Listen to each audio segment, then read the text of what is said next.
Vous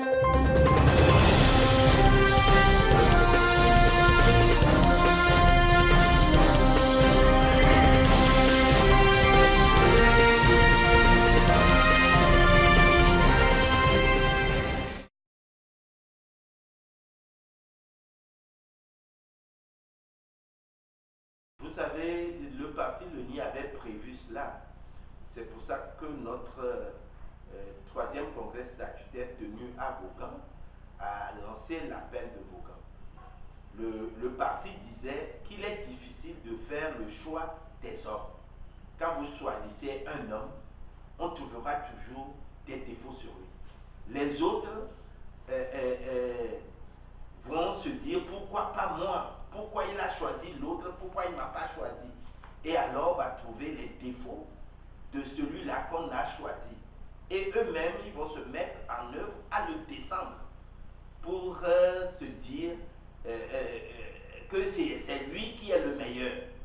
Voilà pourquoi nous avions proposé qu'il vaut mieux aller aux idées, aux projets de société, créer ce lien-là et arriver à faire ce que nous avions appelé la plateforme gouvernementale, qui devait être le ciment. Donc, quand vous auriez effectué cela, vous choisissez une personne, les autres se sentant déjà liés par le programme commun ne peuvent plus être frustrés parce qu'ils n'ont pas été choisis et descendre le candidat qui est choisi. Mais je crois que c'est au niveau de la C14, ce sont eux qui ont demandé à plusieurs reprises, Mme Adjamako, Maître Apévon et les autres, Antoine Folie, ils ont demandé que ce soit un candidat, qu'il faut choisir une personne, ce candidat unique, et que c'est lui qui fera maintenant le travail de rassembler les autres. Donc voilà pourquoi ça a été fait. Et on donnait toujours cette, comme on dit, l'adage populaire de chez nous qui dit so kabamiado bokudo so egbovamiado ka, que c'est la même chose. Que donc on arriverait au même résultat. Nous avions au parti Leni, nous avions tiré l'attention des uns et des autres pour dire choisir une personne parmi quatre devient exclusive et ça crée toujours un problème. Souvenez-vous, en 93, quand on avait choisi Edem Kodjo comme candidat unique de l'opposition, ben, les uns et les autres, les Gilles Christ,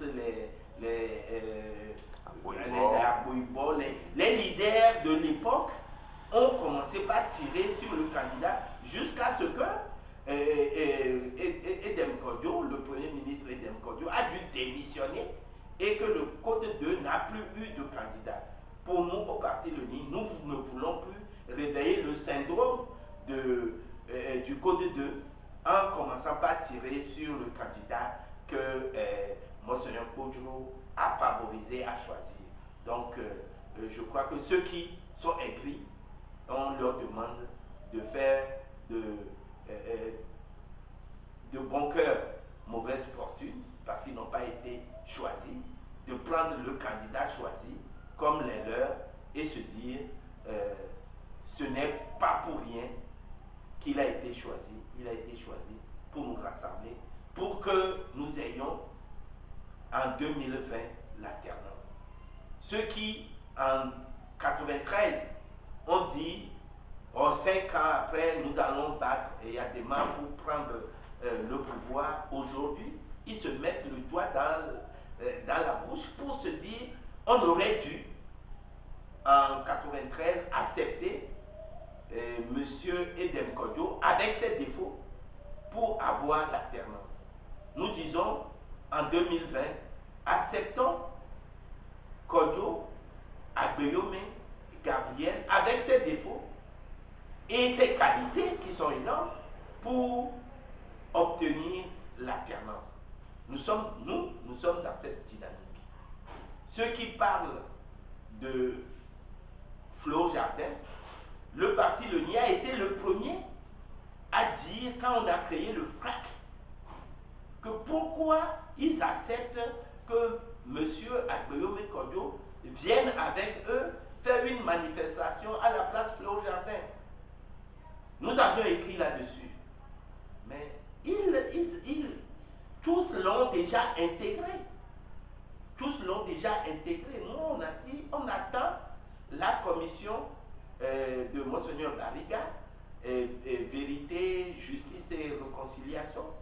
Le témoignage qui sera fait au cours de cette grande rencontre nous permettra de savoir s'il a une part de responsabilité dans l'incident de Fleur Jardin.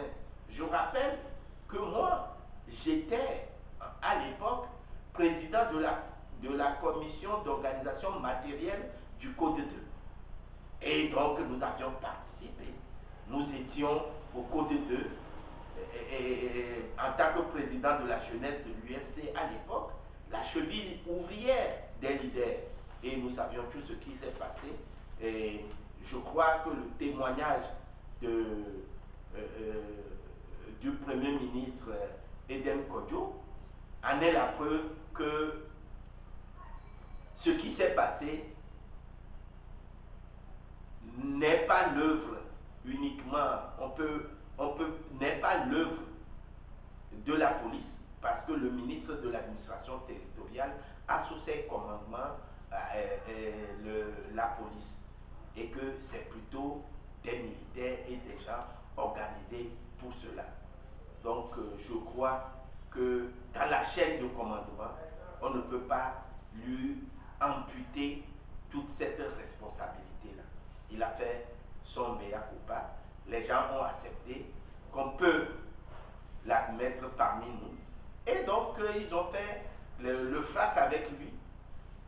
Ils ont accepté, je crois que les élections locales qui sont passées, ils ont accepté que les militants du MPDD contribuent à ce que des partis de l'opposition puissent avoir des mérites. Vous acceptez la personne pour qu'il puisse voter pour vous, pour avoir des maires. Vous acceptez qu'il soit dans vos manifestations. Quand on a fait Sauvons le Togo, il était avec vous.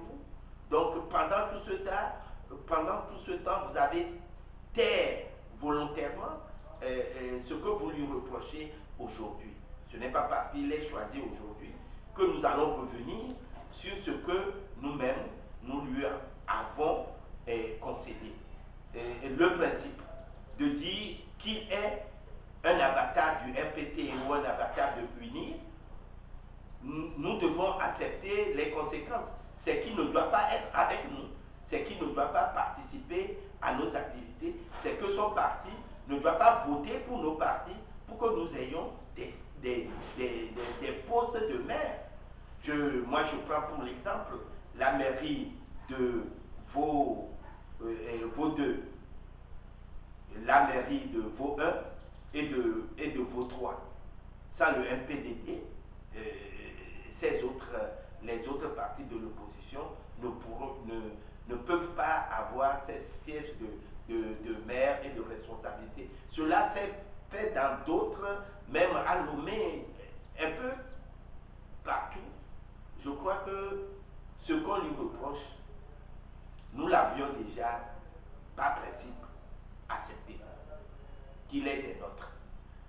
Si nous acceptons qu'il est des nôtres, ce n'est pas aujourd'hui qu'on va lui trouver ses défauts.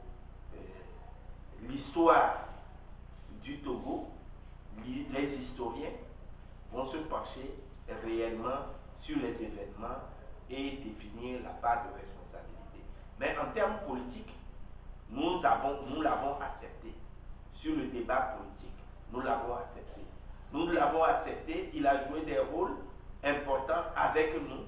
Je crois que nul besoin de revenir sur ce problème. C'est pour ça que le parti Leni dit il faut taire nos rancœurs, il faut taire nos griefs, il faut taire nos querelles et nous atteler à ce qui est plus important, c'est d'œuvrer pour l'unité, œuvrer pour l'alternance. Voilà ce que nous pouvons dire quant à ce qui concerne le lever de bouclier contre le candidat que nous pensions qu'il est capable, il est en mesure eu égard à ses qualités, il est en mesure de nous fédérer, il est en mesure de nous rassembler, il est en mesure de nous amener vers